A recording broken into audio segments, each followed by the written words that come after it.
Hello students, Chandil sir commerce coaching classes के YouTube channel में आप सभी का वेलकम है। आज मैं ये वीडियो जो लाया हूँ ये स्पेशली फॉर ट्वेल्थ के स्टूडेंट और पटवारी के जो भी स्टूडेंट हैं दोनों के लिए काम में आएगा।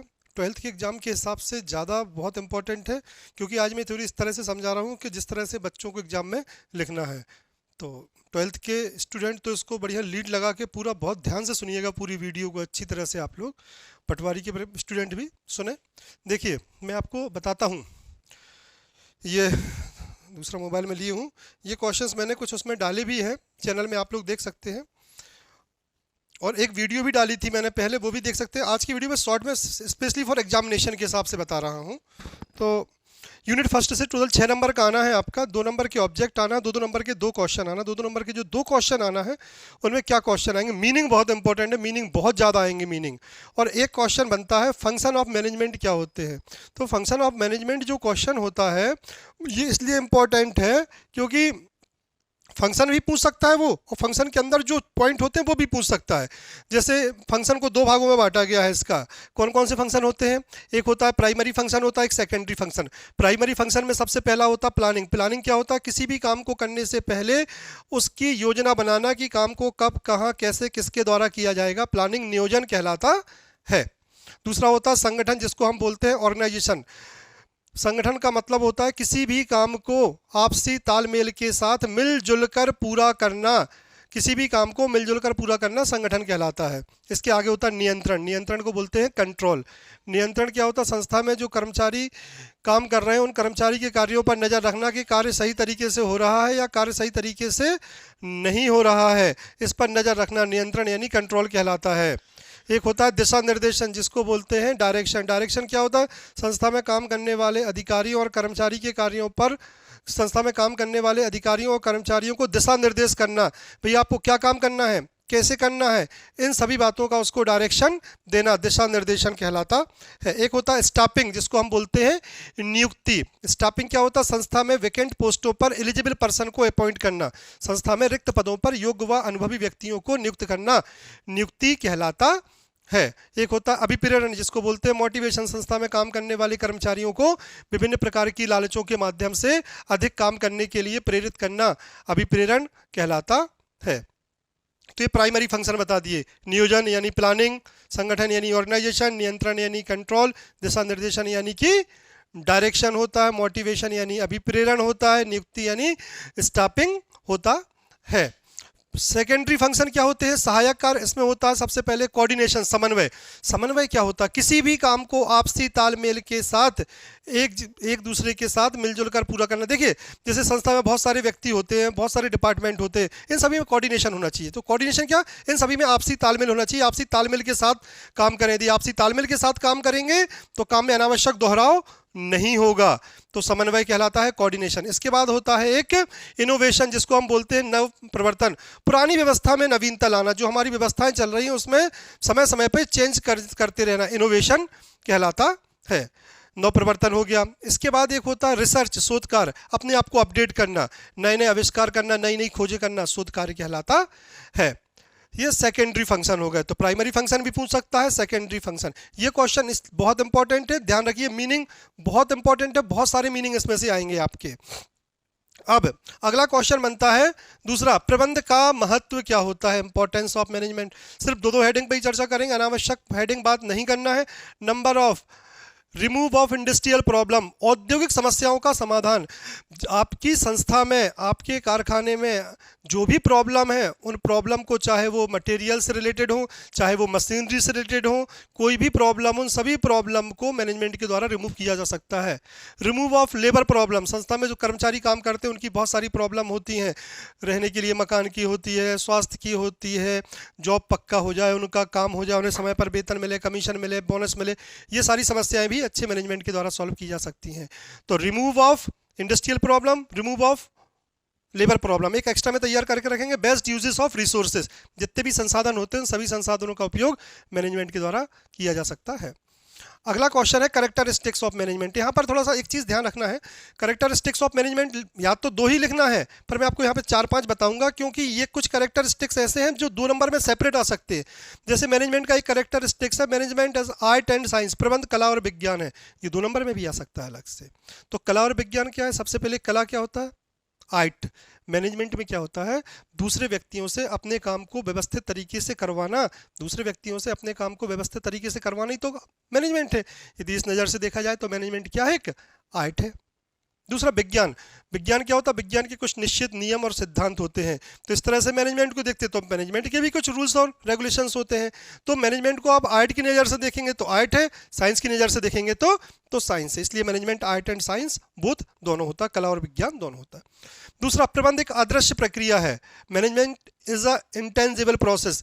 आप प्रबंध को देख नहीं सकते। हम क्या देखें, भैया छतरपुर में जाओ, सुक्कू मातेली की दुकान से या हमारी दुकान से 10 किलो खरीद लाओ, लक्ष्मी किराना स्टोर से खरीद लाओ, नहीं, ऐसा नहीं होता। मैनेजमेंट को खरीदा नहीं जा सकता, उसको देखा छुआ नहीं जा सकता। उसका तो एहसास होता है जब रिजल्ट आते हैं, बोलते रिजल्ट अच्छा आया, बोले हाँ ये चंदेल सर की कोचिंग का रिजल्ट अच्छा है, मतलब उनके यहाँ का मैनेजमेंट अच्छा है। तो एक अदृश्य प्रक्रिया होती है, इसको देखा और छुआ नहीं जा सकता। मैनेजमेंट एक इनबॉर्न और एक्वायर्ड, कई लोग बोलते हैं प्रबंध जन्मजात प्रक्रिया है और कई लोग बोलते हैं प्रबंध अर्जित प्रक्रिया है।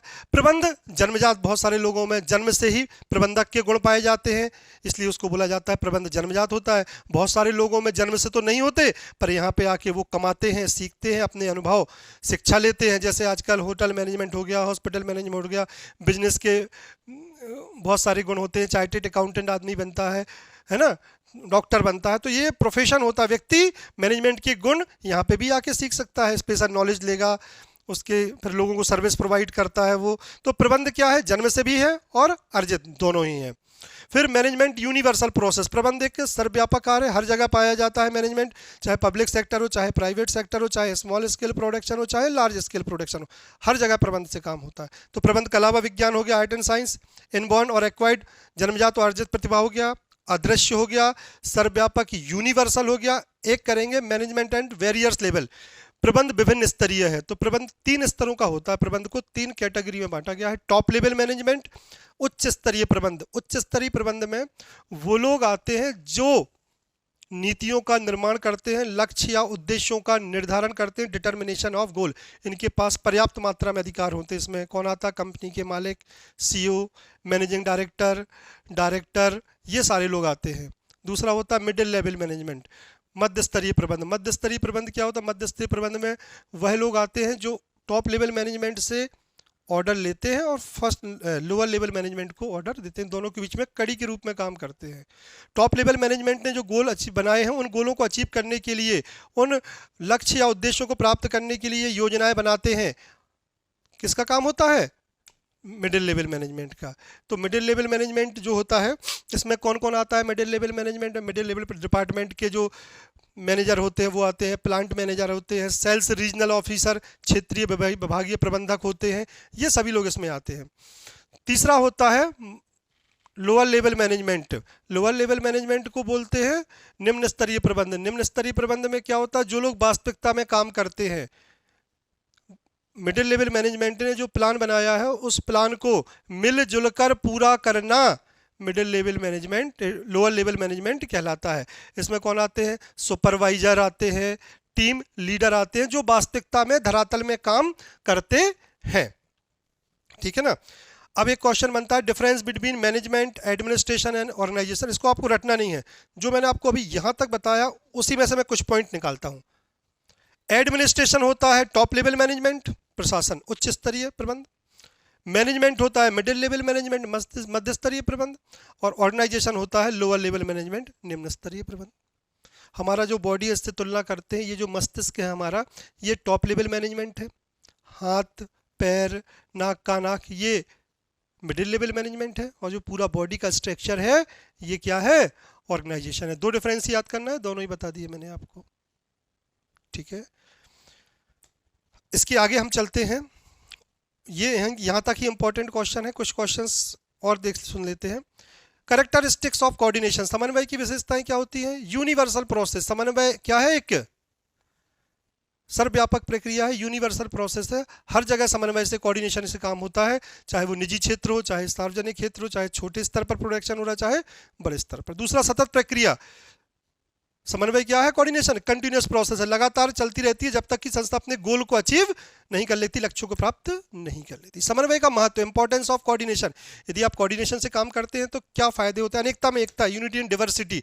समन्वय से हम काम करते हैं तो अनेकता में एकता की भावना जागृत होती है। बहुत सारे लोग किसी भी कार्य को प्राप्त करने के लिए एक साथ प्रयासरत रहते हैं, तो अनेकता में एकता, यूनिटी इन डाइवर्सिटी। दूसरा, एकजुट काम, टीम स्पिरिट। कोऑर्डिनेशन में जो काम होता है वो टीम स्पिरिट के साथ होता है। कोई भी व्यक्ति पर्सनल इंटरेस्ट, निजी काम के लिए नहीं खेलता, निजी हित के लिए काम नहीं करता, सभी लोग इसके लिए काम करते हैं कि हमारा जो गोल है वो अचीव हो जाए टीम स्पिरिट के साथ। दो हेडिंग इसकी याद रखना है, अनेकता में एकता, यूनिटी इन डाइवर्सिटी, और एकजुट कार्य, टीम वर्क। इसके बाद यहां तक के क्वेश्चंस में से ही आपके एग्जाम में क्वेश्चंस आ जाएगा। अब मैं जो 2-3 मिनट बोल रहा हूं थोड़ा उसको आप सुन सकते हैं यदि आपको सुनना हो तो। रिस्पॉन्सिबिलिटी टूवर्ड्स मैनेजमेंट, प्रबंध के उत्तरदायित्व। प्रबंध के उत्तरदायित्व एक होता है कर्मचारियों के प्रति, रिस्पॉन्सिबिलिटी टूवर्ड्स एम्प्लॉय। कर्मचारियों के प्रति क्या जिम्मेदारियां होती हैं आपकी? कर्मचारियों को भैया समय पर उचित वेतन दें, जहां पर आप उनसे काम करा रहे हैं वहां का एनवायरनमेंट बहुत अच्छा हो और उनका जॉब फिक्स हो। दूसरा, रिस्पॉन्सिबिलिटी टूवर्ड्स कस्टमर, ग्राहकों के प्रति क्या जिम्मेदारियां होती हैं? ग्राहकों को उचित मूल्य पर उचित वस्तुएं प्राप्त हो, ग्राहकों की जो कंप्लेन है वो समय पर निपटाई जाए। तीसरा, रिस्पॉन्सिबिलिटी टूवर्ड्स शेयर होल्डर, अंशधारियों के प्रति क्या जिम्मेदारियां होती हैं आपको? अंशधारियों को समय पर डिविडेंड पर्याप्त मिलना चाहिए, उनने जो कैपिटल लगाई उसका सही यूज होना चाहिए, और अपने बिजनेस के बारे में उनको समय समय पर सही इंफॉर्मेशन प्रोवाइड या उनको मिलना चाहिए। एक क्वेश्चन और, कैरेक्टरिस्टिक्स ऑफ प्रोफेशन। प्रोफेशन क्या होता है? पेशा। पेशा क्या होता है? सामान्यतः जब कोई व्यक्ति विशिष्ट योग्यताओं, विशिष्ट ज्ञान प्राप्त करके, विशिष्ट स्पेशल नॉलेज लेके लोगों को सर्विस प्रोवाइड करता है, फिर उससे पैसे कमाता है, प्रोफेशनल पर्सन कहलाता है। जैसे कि आप चार्टर्ड अकाउंटेंट हो गए, ठीक है ना, जैसे कि हॉस्पिटल मैनेजमेंट वाले होते हैं, होटल मैनेजमेंट वाले होते हैं, ठीक है, डॉक्टर होते हैं, इंजीनियर होते हैं, ये सब। इनके कैरेक्टरिस्टिक्स क्या होते हैं? तो सबसे पहला कैरेक्टरिस्टिक्स होता है इनका स्पेशल नॉलेज, विशिष्ट योग्यता। पेशेवर व्यक्ति की सबसे पहली विशेषता होती है कि उसको क्या होना चाहिए? विशिष्ट ज्ञान, स्पेशल नॉलेज, विशिष्ट योग्यता होना चाहिए उसके अंदर। जैसे डॉक्टर है तो उसकी विशिष्ट योग्यता होती है, इंजीनियर होता है उसकी विशिष्ट योग्यता उस फील्ड में होती है, चार्टर्ड अकाउंटेंट की स्पेशलिटी उसकी उस क्षेत्र में होती है, होटल मैनेजर जो होते हैं उनकी स्पेशलिटी उस क्षेत्र में होती है, ठीक है ना। तो विशिष्ट योग्यता होना चाहिए। दूसरा, आचार संहिता, कोड ऑफ कंडक्ट। जितने भी प्रोफेशनल पर्सन होते हैं इन सभी का रूल्स और रेगुलेशन बनाने वाली एक संस्था होती है, उनके द्वारा बनाए गए रूल्स और रेगुलेशंस को उस प्रोफेशनल पर्सन को फॉलो करना पड़ते हैं, जो कोड ऑफ कंडक्ट कहलाते हैं। थोड़ा सा मैं क्वेश्चन देख लूँ तो मेरे हिसाब से, हाँ, फंक्शन वाला पहला इंपॉर्टेंट, कैरेक्टरिस्टिक्स लेवल वाला फंक्शन में ही आ जाएगा, importance of coordination, characteristics coordination, difference हो गया, रिस्पॉन्सिबिलिटी और प्रोफेशन के क्या हो गए? कैरेक्टरिस्टिक्स। मैंने पूरी यूनिट समझा दी आपको। ये इंपॉर्टेंट क्या है? मीनिंग, फिर उसका इंपॉर्टेंस मैनेजमेंट का, कैरेक्टरिस्टिक्स, ठीक है ना, ये इसके इंपॉर्टेंस, डिफरेंस है, ये सारे इंपॉर्टेंस रहेंगे। चलिए अब अपन बात करते हैं सेकेंड यूनिट पे। सेकेंड यूनिट में आपका 6 नंबर का आना है, जिसमें 2 नंबर के ऑब्जेक्ट आना है और एक क्वेश्चन आना है 4 नंबर का। तो जो क्वेश्चन आना है 4 नंबर का आना है, वहाँ पे 4 क्वेश्चंस तैयार करना है आपको। 4 क्वेश्चंस जो हमको तैयार करना है वो इन 4 क्वेश्चंस में ही एग्जाम में क्वेश्चन आ जाएगा आपका। तो वो 4 क्वेश्चंस क्या हैं? पहला क्वेश्चन है प्रिंसिपल प्रपोज्ड बाय फ्यूल। अभी टाइम है। Principle proposed by Fayol, principle proposed by Taylor. Taylor और फ्यूल के प्रिंसिपल में क्या सिमिलरिटीज होती हैं और टेलर और फ्यूल के प्रिंसिपल में क्या डिससिमिलरिटीज होती हैं। ये आप 4 क्वेश्चन तैयार कर लेंगे, एग्जाम में इससे ही क्वेश्चन आएगा 101%। तो पहला question principle proposed by Fayol पढ़ते हैं। सबसे पहले हम फ्यूल के क्या प्रिंसिपल थे? तो फ्यूल का पहला प्रिंसिपल जो है डिवीजन ऑफ लेबर, श्रम विभाजन। फ्यूल का मानना था कि जो भी व्यक्ति जिस काम को करने में एलिजिबल हो, योग्य हो, अनुभवी, उससे वही काम करवाना चाहिए। दूसरा, राइट्स एंड रिस्पॉन्सिबिलिटी, अधिकार एवं उत्तरदायित्व। फ्यूल का मानना था कि जो लोग भी काम कर रहे हैं उन सभी व्यक्तियों को जब कोई काम मिलता है तो उस काम करने के बदले में उनको राइट्स और रिस्पॉन्सिबिलिटी, उनको अधिकार भी मिलना चाहिए और उनकी जिम्मेदारी भी तय होना चाहिए। तीसरा, डिसिप्लिन। फ्यूल का मानना था कि जितने भी लोग काम कर रहे हैं सभी लोग को डिसिप्लिन, अनुशासन में रह के ही काम करना चाहिए। चौथा क्या है? इक्विटी ऑफ ऑर्डर, आदेश की एकता। फ्यूल का मानना था कि संस्था में जो कर्मचारी है उसको एक अधिकारी से ही आदेश मिलना चाहिए। यदि उसको एक से ज़्यादा लोगों से आदेश मिलेंगे ना तो वो कंफ्यूज हो जाएगा, हो सकता है किसी के भी काम को भी वो ना कर पाए, ठीक है ना। फिर दूसरा क्या होता है, ये प्रिंसिपल प्रपोज्ड बाय टेलर हो गया। Fayol principle proposed by Taylor. अब टेलर के प्रिंसिपल क्या है? टेलर बोलते हैं साइंटिफिक बट नॉट थंब, भैया जो भी काम करना है वो आधुनिक वैज्ञानिक तरीकों से कीजिए, परंपरावादी तरीकों का, पुरानी तरीकों का यूज मत कीजिए। Maximum but not limited production, अधिकतम ना कि सीमित। टेलर का मानना है कि भैया बहुत ज्यादा प्रोडक्शन करना चाहिए। जो काम करने वाले कर्मचारी आ रहे हैं वो घर से ये सोच के ना है कि मुझे तो इतना ही काम करना है, नहीं, आपकी सोच ये होना चाहिए कि मुझे अधिक से अधिक जितना ज्यादा काम कर सकूं वो काम करना है, ठीक है ना। फिर होता है सहयोग ना कि व्यक्तिवाद, मतलब जो भी काम किया जाए एक दूसरे का सहयोग करके काम करना है। ये नहीं करना कि हमारा काम हो गया, जैसे क्रिकेट मैच में होता ना, कोई खिलाड़ी आया 100 मार गया और चला गया और टीम मैच हार गई, क्या मतलब हुआ? नहीं, टेलर का मानना था कि इस तरह से काम किया जाए कि सबका भला हो, टीम का भला हो, पर्सनल इंटरेस्ट के लिए काम नहीं करना चाहिए। फिर इंपॉर्टेंस ऑफ प्लानिंग, टेलर का यह भी मानना है कि जो भी काम किया जाए वो प्लानिंग का उसमें इंपॉर्टेंस होना चाहिए, नियोजन से काम करना, हर काम को करने से पहले उसका प्लान बना के काम करना चाहिए। यदि आप ऐसा काम करते तो बहुत अच्छा काम करेंगे आप। तो ये 4 टेलर के हो गए। अब टेलर और फ्यूल में कुछ सिमिलरिटीज और कुछ डिससिमिलरिटीज हैं जिस पे हम बात करेंगे। टेलर और फ्यूल में कुछ सिमिलरिटीज हैं, कुछ समानताएं हैं और कुछ असमानताएं हैं। तो टेलर और फ्यूल में जो समानताएं हैं वो समानताएं क्या है? सबसे पहले समकालीन थे। टेलर और फ्यूल थे जो उनका बर्थ का टाइम था वो लगभग सेम था, मतलब टेलर और फ्यूल लगभग एक ही समय के थे। तो ये उनका पहला सिमिलरिटीज हो सकता है। दूसरा सिमिलरिटीज क्या होता है? टेलर और फ्यूल संस्था के सर्वोच्च पदों पर रहे, मतलब टेलर भी संस्था के सबसे बड़ी पोस्ट पर पहुंचे और फ्यूल भी संस्था की सबसे बड़ी पोस्ट पर पहुंचे। तो उनने जो अपने प्रिंसिपल दिए हैं उन प्रिंसिपल में उनके एक्सपीरियंस दिखता है, तो अनुभव की छाप। तीसरा, टेलर और फ्यूल दोनों ही मैनेजमेंट को इफेक्टिव, प्रभावपूर्ण बनाना चाहते थे, इसीलिए टेलर ने भी प्रिंसिपल प्रपोज्ड किए और फ्यूल ने भी प्रिंसिपल प्रपोज्ड किए। चौथा, इंपॉर्टेंस ऑफ प्लानिंग, टेलर और फ्यूल दोनों ही मैनेजमेंट में सुधार करना चाहते थे। टेलर भी चाहते थे और फ्यूल भी चाहते थे कि मैनेजमेंट में सुधार हो, तो इसलिए टेलर ने भी प्रिंसिपल प्रपोज्ड किए और फ्यूल ने भी प्रिंसिपल प्रपोज्ड किए। टेलर और फ्यूल दोनों ने ही बुक पब्लिसाइज की। टेलर ने भी बुक लिखी और किसने बुक लिखी? फ्यूल ने भी बुक लिखी, जिसमें उन्होंने अपने प्रिंसिपल प्रपोज्ड किए। तो एक समानता ये भी हो सकती है, जो फ्यूल ने बुक लिखी है उसका नाम था जर्नल एंड इंडस्ट्रियल मैनेजमेंट, ये फ्यूल की बुक का नाम था। और फ्यूल का बर्थ कब हुआ था? 1841 में। और टेलर ने भी एक बुक लिखी थी जिसका नाम था शॉप मैनेजमेंट। क्या नाम था उसका? शॉप मैनेजमेंट करके एक बुक लिखी थी आपके टेलर ने। हाँ, इसमें थोड़ा देख लूँ 1 मिनट में। जी हाँ, बिल्कुल सही है, शॉप मैनेजमेंट करके इन्होंने एक बुक लिखी थी। इसलिए मैंने आपसे बोला ना कि ये समकालीन थे। समकालीन क्यों थे? क्योंकि दोनों का जो बर्थ हुआ था वो लगभग आसपास का ही था और दोनों ने बुक भी पब्लिसाइज की। शॉप मैनेजमेंट करके इन्होंने एक बुक लिखी थी, बिल्कुल सही है। तो ये इनकी सिमिलरिटीज हो गई। दोनों का जो डेट ऑफ बर्थ था वो लगभग आसपास के ही थे दोनों, ठीक है ना। दोनों ने बुक पब्लिसाइज की, पुस्तक लिखी दोनों इंपॉर्टेंस ऑफ प्लानिंग को ही मानते थे और दोनों ने प्रिंसिपल प्रपोज्ड किए, दोनों संस्था के सबसे बड़ी पोस्टों पर भी रहे। अब इनकी डिससिमिलरिटीज क्या है? टेलर और फ्यूल की कुछ डिससिमिलरिटीज भी है। सबसे पहली डिससिमिलरिटीज क्या है टेलर और फ्यूल की? टेलर जो है उनको बोलते हैं हम science, father of scientific management, वैज्ञानिक प्रबंध के जन्मदाता टेलर है और आधुनिक प्रबंध के जन्मदाता, father of modern management, fuel है। पहला डिफरेंस। दूसरा, पॉइंट ऑफ स्टडी, टेलर के जो पॉइंट ऑफ स्टडी का सेंट्रल पॉइंट था वो लेबर था, जबकि फ्यूल का क्या था? Group of labour. टेलर का था श्रमिक और फ्यूल का था श्रमिकों का समूह। टेलर के जो प्रिंसिपल है वो प्रैक्टिकल बेस्ड है, सिद्धांतों पर आधारित है। फ्यूल के जो प्रिंसिपल है वो व्यवहारिक है, वास्तविक जीवन में उनका उपयोग किया जाता है। टेलर के जो प्रिंसिपल है उनका लोगों ने, श्रमिकों ने बहुत विरोध किया, जबकि फ्यूल के प्रिंसिपल का किसी ने किसी प्रकार से कोई भी विरोध नहीं किया। ये 4 क्वेश्चन में ही आपके क्वेश्चन आ जाएंगे। 2 क्वेश्चन पे शॉर्ट में बात करता हूँ, जो सुनना चाहें वो सुन सकते हैं। Difference between time study and motion study. Time study पहले होती है, समय अध्ययन पहले होता है, गति अध्ययन बाद में होता है motion study.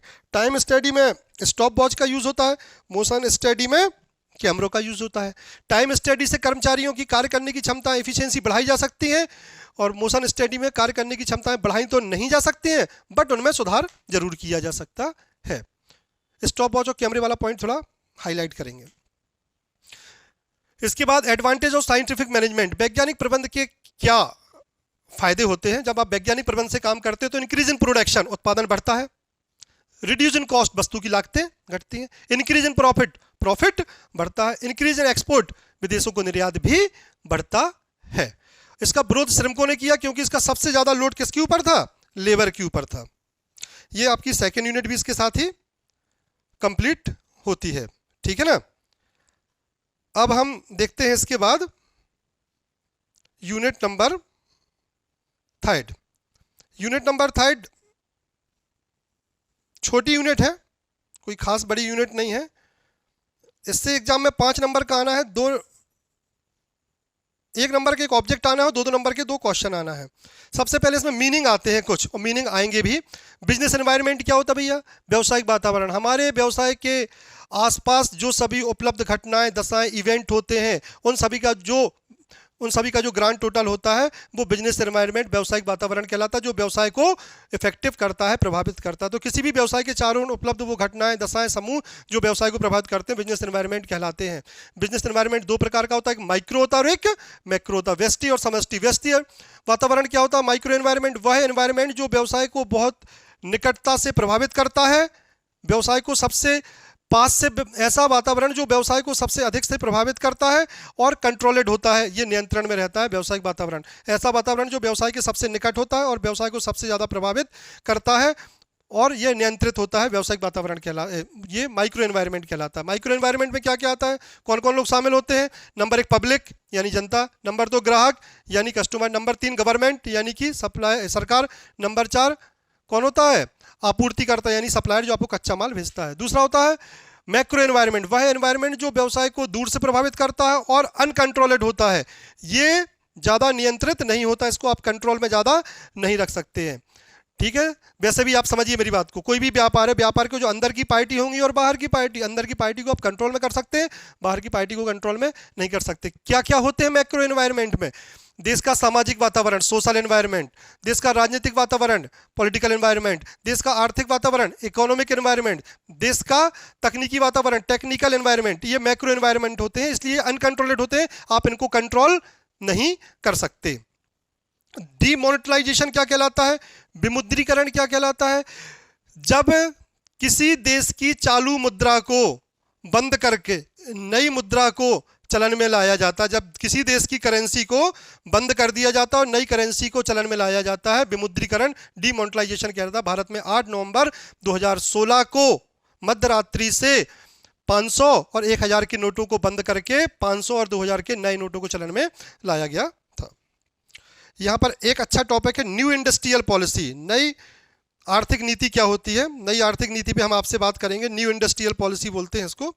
New industrial policy जो होती है वो ये बोलती है कि आर्थिक नीति में क्या सुधार किए गए, देश के इकोनॉमिक डेवलपमेंट के लिए जो पॉलिसीज बनाई गई हैं वो क्या क्या उसमें कैटेगरी में रखा गया है। तो ये देखिए, एक सेकंड थोड़ा सा मैं देख लूं।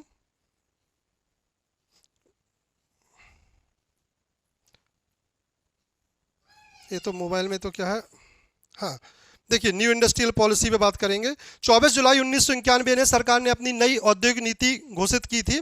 इस नीति में 18 उद्योगों को छोड़कर से सभी उद्योगों को लाइसेंस से मुक्त कर दिया गया था। मतलब 18 इंडस्ट्रीज को करने के लिए आपको लाइसेंस चाहिए था, बाकी किसी इंडस्ट्रीज को करने के लिए आपको लाइसेंस की आवश्यकता नहीं थी। 15 अप्रैल 1993 को इन उद्योगों की संख्या घटाकर 15 कर दी गई और वर्तमान समय में 5, मतलब वर्तमान समय में 5 इंडस्ट्रीज ऐसी है जिनको करने के लिए आपको लाइसेंस लेने की आवश्यकता है, बाकी किसी उद्योग को करने के लिए आपको लाइसेंसिंग की आवश्यकता नहीं है। इसी तरह से प्रेजेंट टाइम में 2 इंडस्ट्रीज ऐसी हैं जिनमें सब सार्वजनिक क्षेत्र, पब्लिक सेक्टर काम कर सकते हैं, बाकी हर प्राइवेट सेक्टर किसी भी जगह पे जाके काम कर सकता है। पहले इन उद्योगों की संख्या थी 17, फिर 17 से घटाकर की गई 6 और आज कितनी है 2। मतलब 5 क्षेत्र ऐसे हैं जिनको करने के लिए आपको लाइसेंस लेना पड़ेगा और 2 सेक्टर ऐसे हैं जिनको करने के लिए सिर्फ सरकारी सेक्टर ही काम कर सकता है, प्राइवेट सेक्टर काम नहीं कर सकता। वो क्या है? परमाणु ऊर्जा, ऑटोमिक एनर्जी, और दूसरा की रेलवे कहलाता है, ठीक है ना। अब इसके बाद कैरेक्टरिस्टिक्स ऑफ बिजनेस एनवायरनमेंट का क्या कैरेक्टरिस्टिक्स है व्यावसायिक वातावरण का? सबसे पहला कैरेक्टरिस्टिक है डायनेमिक नेचर। जो बिजनेस एनवायरनमेंट है इसका नेचर कैसा होता है?